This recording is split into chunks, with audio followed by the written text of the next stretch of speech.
పోతరా వేషం వేసినప్పుడు ఆ వేషంలో అమ్మవారు కనిపిస్తాన్ని కొంతమంది నాకు చెప్పినారు.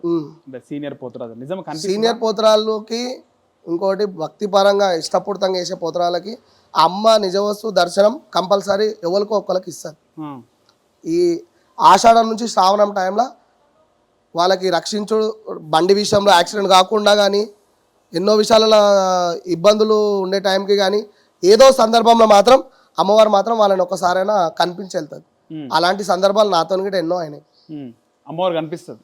అమ్మవారు కనిపించడం అంటే ఆమె ఒక దర్శనం అనేది. ఇప్పుడు నేను నాకు యాక్సిడెంట్ అవుతుంది, దాంట్లోకి బతికి బట్ట కట్టడం కొన్ని విషయాలలో అట్లా ఒక నీడ రూపంలో వచ్చి నాకు ఎన్నో రకాలుగా సాయం చేసింది ఆమె. తాగి వేయడం ఇవన్నీ ఉండే. ఇంకా తాగి వేయడం అంటే ఇప్పుడు తాగడం వద్దంటే కూడా చాలా మంది పోతరాలు కోపంలో వస్తారు. ఫుల్ బాటల కోసం పోతరావేశం వేసే పోతరాలు కూడా ఉన్నారు. తక్కువ పైసలకి మందు కోసం ఆశపడి పోతరావేశం వేసే వాళ్ళు కూడా ఉన్నారు.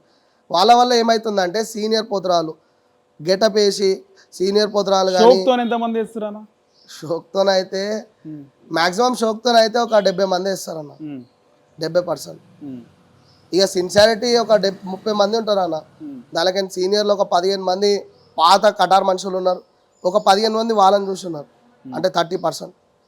ఇక షోక్ కోసం వేసి ఇక ఈడేస్తాడు ఆడేస్తాడు క్లోజ్. ఇక సీనియర్లకు ఉన్న వాల్యూ ఉండదు. వాళ్ళకి ఇంట్రెస్ట్ చేసే అంత పోతరాలకు ఉన్న అంత వాల్యూ గిట్ట వాళ్ళకు ఉండదు.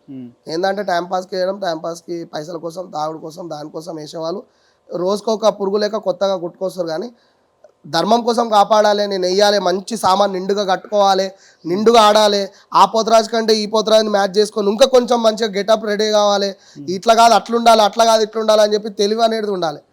ఇక కొంచెం డబ్బులకు ఆశపడి ఇక కొంచెం నడిపించుకుంటాం. ఓకే. నేను చిన్నప్పుడు చూస్తుండే పోతరాజులో మొత్తం పసుపు పెట్టుకుంటుండే.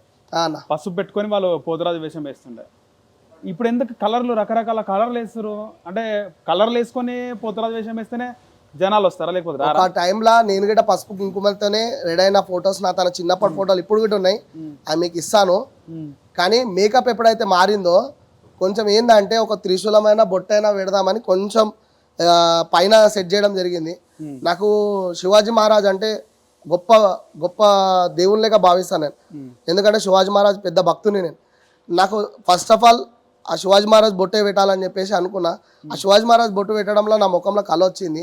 దాని తర్వాత నేను మెల్లగా మేకప్లోకి రావడం జరిగింది. మేకప్ తర్వాత చాలా మంది నన్ను నా వీడియోస్ తీసుకోవడము, నేను ఆడే వీడియోస్ కానీ నా ఫేస్ వీడియోస్ కానీ తీసుకోవడము, నా అట్రాక్షన్ బాగుందని అందరు నన్ను పొగడము, అందరూ ఎంకరేజ్ చేయడం, అరే మంచిగా వేసినావు, ఇంకా మంచిగా